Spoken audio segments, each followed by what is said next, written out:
Dear New York, it's time to rewind.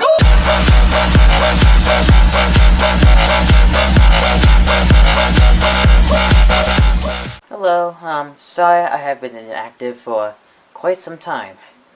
I have a life outside of VCR reviewing business, of course. I've been doing a lot of personal stuff, and currently doing some job searching, if that's what you call it.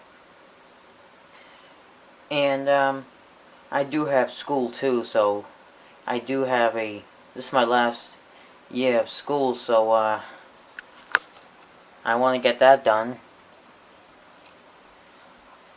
And anyway, sorry if I've been gone for a bunch of times. I do have a fair amount of new VCRs too that I got.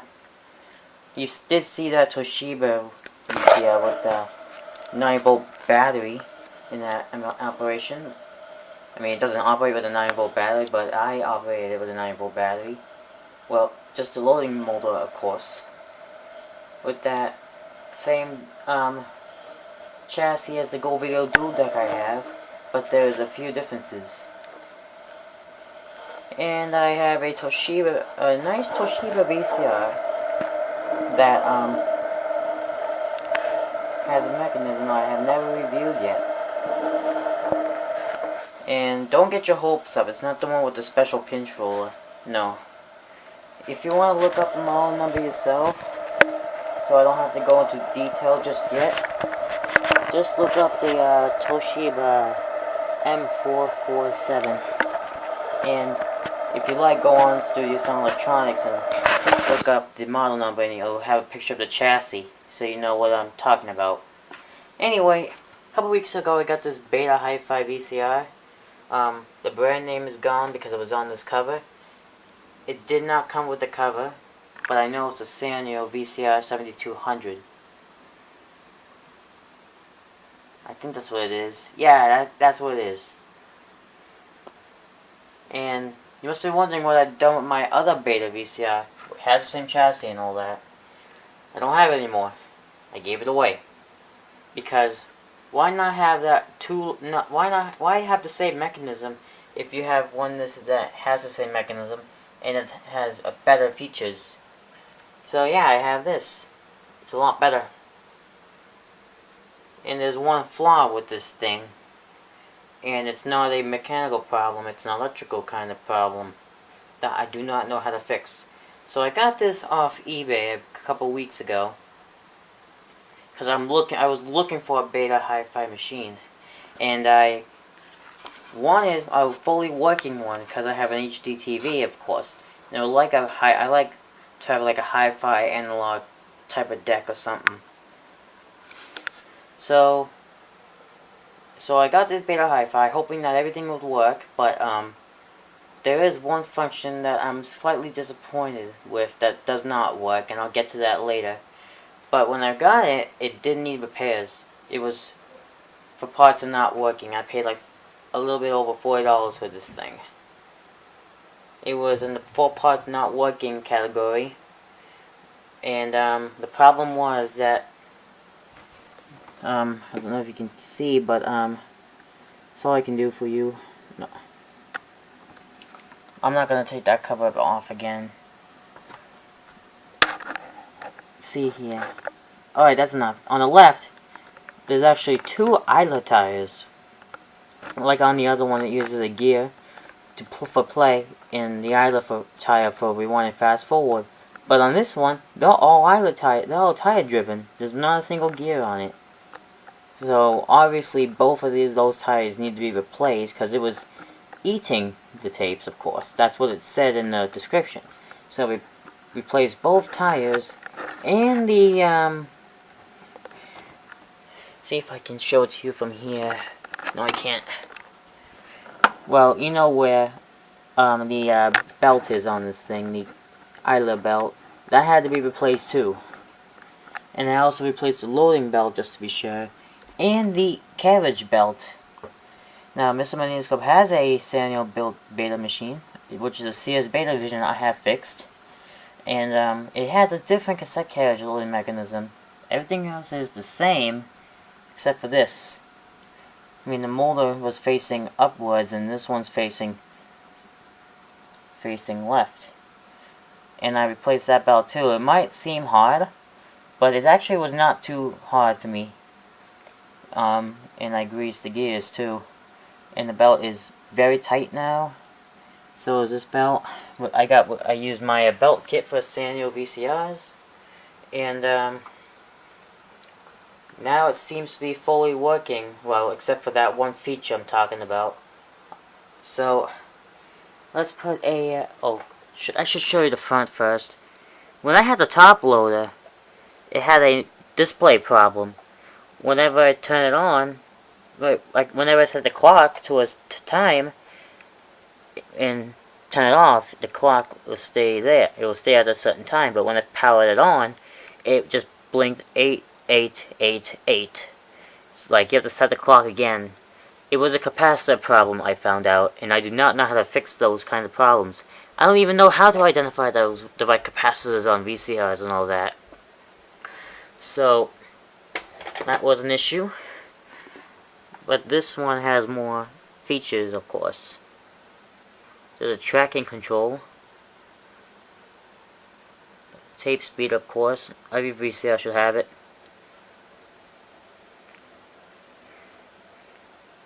Of course, it will only record and play on Beta 2 and Beta 3 speeds. It's 11 o'clock Eastern Time right now. And here are the indicators and functions. Alright, now let's insert a cassette, my Betamax tape.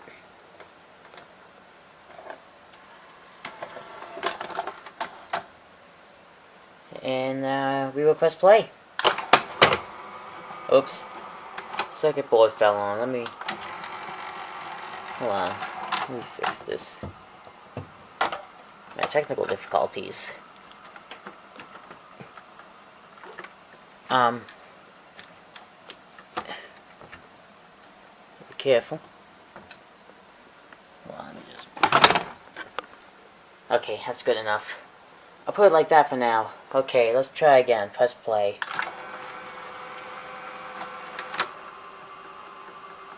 Playing just fine. Can't really see the tape turn because of this plate here, but this... Oh! I guess you can see it now. Let's check the other reel. Turning good too. I just have to put my camera lens through here.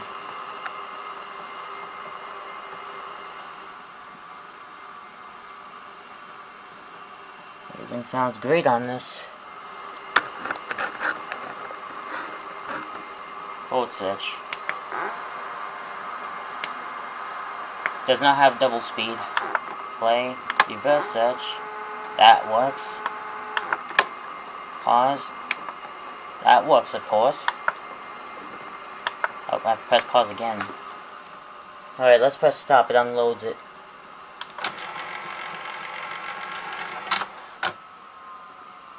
And eject. There we go. Now here's the ejecting mechanism. Or I could say the carriage mechanism.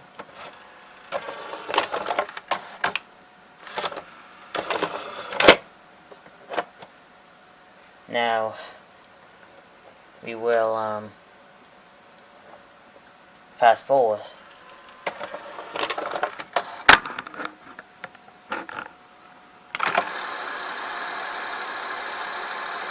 Fast forward, no issue at all. Rewind.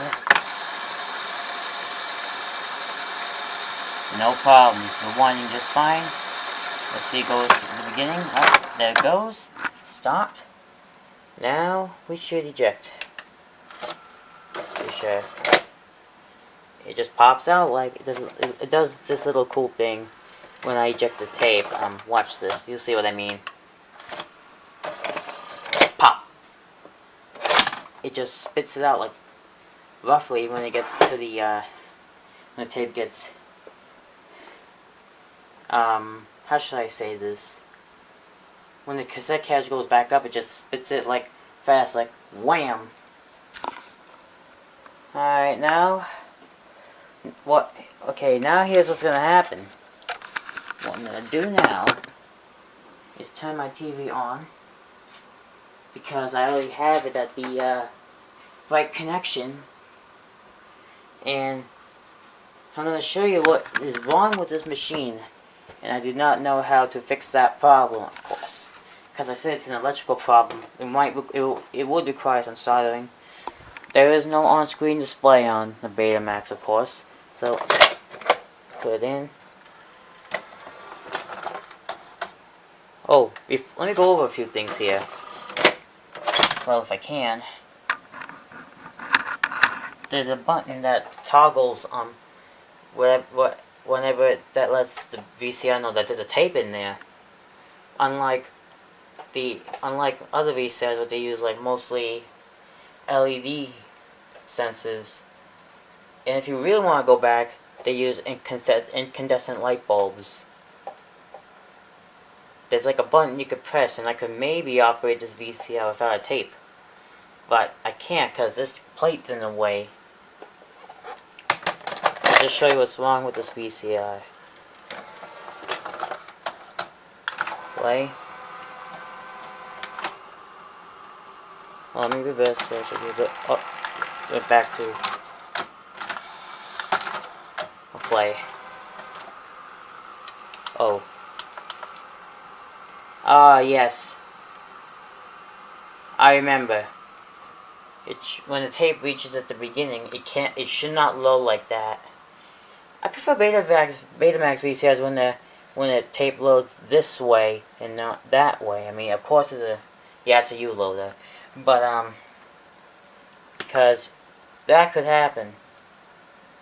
Let me just get this out. Play.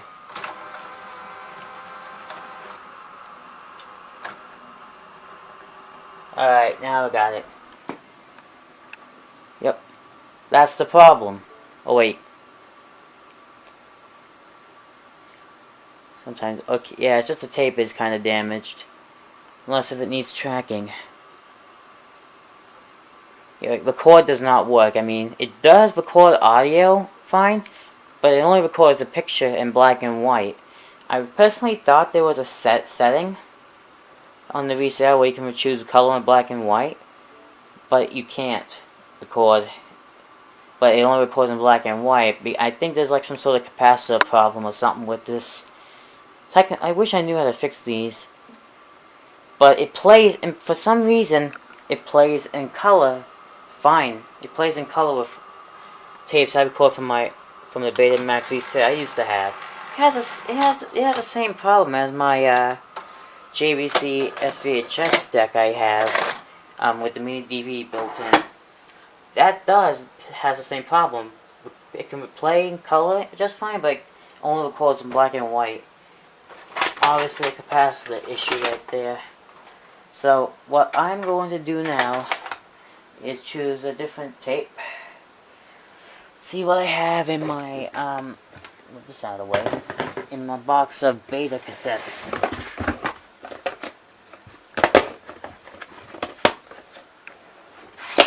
Let's use this Mr. Magnetoscope tape, since I'm going to give him a shout out because he's been begging me to review this.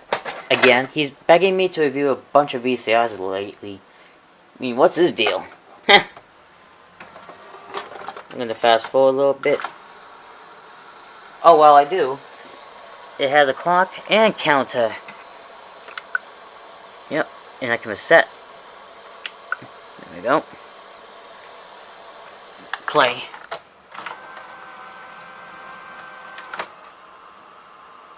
It's playing in beta 3, which is basically SLP. You see, And